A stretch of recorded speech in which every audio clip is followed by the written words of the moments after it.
నా పేరు డాక్టర్ రామ్ గోపాల్.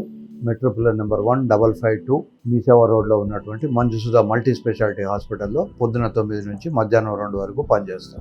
దూరం అవ్వాలి అంటే ఏం చేయాలి? ఈ తెల్లబట్ట కూడా నిజానికి గైనకాలజిస్టులు ఆన్సర్ చేయాల్సిన క్వశ్చన్, అయినా నేను ప్రయత్నం చేస్తాను. శరీరంలో ఇందాక మనం డిస్కస్ చేసుకున్నప్పుడు ప్రతి చోటు నుంచి ఏదో ఒక రకమైనటువంటి సీక్రెషన్ ఉంటుందని చెప్పాను. నోట్లో లాలాజలం వస్తుంది, కళ్ళల్లో నీళ్ళు వస్తాయి.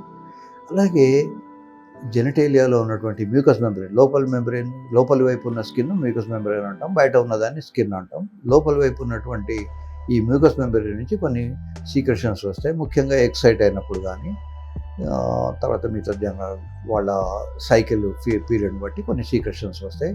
ముఖ్యంగా శృంగారం చేసేటప్పుడు కనుక ఈ ఫ్లూయిడ్ రాకపోతే అమ్మాయిలకు నొప్పి వస్తుంది. కనుక అబ్బాయికి ఎరెక్షన్ ఎంత ఇంపార్టెంటో అమ్మాయిలకు వెజైనాలో వెట్నెస్ అనేది అంత ఇంపార్టెంట్. ఒకవేళ వెట్నెస్ రాకపోతే జైలకేన్ జెల్లీ కానీ, కొబ్బరి నూనె కానీ, వ్యాజిలిన్ కానీ పెట్టుకుని సంసారం చేయాలి, అప్పుడు నొప్పి రాకుండా ఉంటుంది. అయితే ఇవన్నీ నార్మల్ ఫిజియలాజికల్. ఇవి కాకుండా కొద్దిమందికి స్మెల్తో కూడినటువంటి సీక్రెషన్స్ ఉంటాయి తెల్లబట్ట. సో ప్రతి తెల్లబట్టకు డిసీజ్ కాదు, ప్రతి తెల్లబట్ట మనం ట్రీట్మెంట్ ఇవ్వాల్సిన అవసరం లేదు.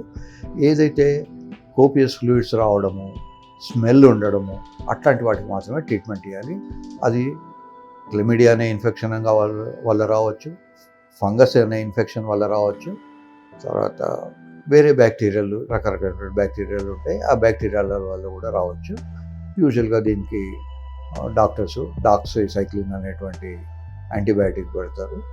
సో తెల్లబట్ట మామూలుగా స్మెల్ లేకుండా ఉంటే ట్రీట్మెంట్ అవసరం లేదు, దట్ ఈస్ ఫిజియలాజికల్.